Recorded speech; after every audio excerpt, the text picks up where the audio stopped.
Hi guys, welcome to வைஸ்லின் vlog. இந்த vlogல பார்க்குறது காய்கறி தோட்டத்தோட அப்டேட்ஸ். இது வந்து சின்னதாக கறிவேப்பிலை இப்போ தான் வந்து துளிர் விட்டு வர ஆரம்பிச்சிருக்கு. மணத்தக்காளி ஆல்ரெடி ஒரு நாள் அறுவடை பண்ணிவிட்டு இன்னும் இதில் கொஞ்சம் நிற்கிது, இன்னொரு செடியும் நிற்கிது. காலையில் இதோட காய் பறிக்க பழம் பறித்து சாப்பிட்றதுக்கு என் பையன் ஓடி வருவான்.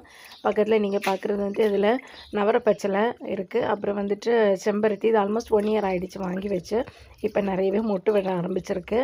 முருங்கை இருந்து அப்டேட்ஸ் இன்னொரு வீடியோவில் போடுறேன். காய் பிடிக்க ஆரம்பிச்சிச்சு. தக்காளி ரொம்ப அதிகமாக இருக்குது.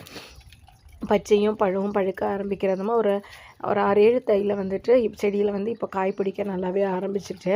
பக்கத்தில் இருக்கிறது வந்துட்டு இன்னும் உருளைக்கிழங்கு ஆல்மோஸ்ட் அறுவடைக்கு ரெடி ஆகிடுச்சு.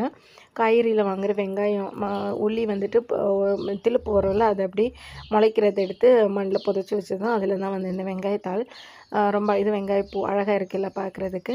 பயிரோட அப்டேட்ஸ் அடுத்த வீடியோவில் போடுறேன். இது டீயில் போட்டு குடிக்கிற ஒரு வகையான செடி இலை. மிளகு இது ஆல்ரெடி லாஸ்ட் வீடியோவில் போட்டிருந்தேன். ஃபஸ்ட்டு பச்சையாக வரும், ப்ளூ கலர் ஆகி ஆரஞ்ச் அண்ட் ரெட், இதுதான் அதோட கலர் சேஞ்சஸ். ரொம்ப காரம் அதிகம் இது. அதுக்கப்புறமா பார்த்திங்கன்னா கேரட்டு, காய்கறி வாங்குகிற கேரட்டையே மேலே இருக்கிற பகுதியை வந்து ரொம்ப கொஞ்சமாக கட் பண்ணி நிலத்தில் மண்ணில் வச்சோன்னா அழகாகவே செடியாக முளைச்சி வருது. ஆனால் காய் பிடிக்குமாங்கிறது எனக்கு தெரியல. ஃபஸ்ட் டைம் தான் ட்ரை பண்ணியிருக்கிறேன். காந்தாரி மிளகு ஊர்லேருந்து கொண்டு வந்து நட்டு வராது அப்படின்னு யோசித்து பார்த்து பக்குவமாக வளர்த்தெடுத்தப்போ நல்லாவே வருது. பூக்கள் நிறைய வர ஆரம்பிச்சிருக்கு.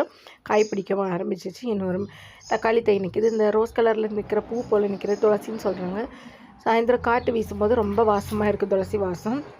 பக்கத்துலேயே பப்பாயா நிற்கி, அதுவும் காய்கறி வேஸ்ட்டில் அந்த நம்ம சாப்பிட்டு அந்த விதை போடும்போது அதில் வந்தது அந்த பப்பாளி.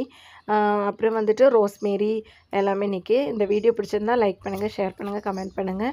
நீங்களும் உங்கள் வீட்டில் வர்ற காய்கறி வேஸ்ட்டு காய்கறி உரங்களை போட்டு நீங்களும் இது மாதிரி அழகான காய்கறி தோட்டம் உருவாக்கலாம்.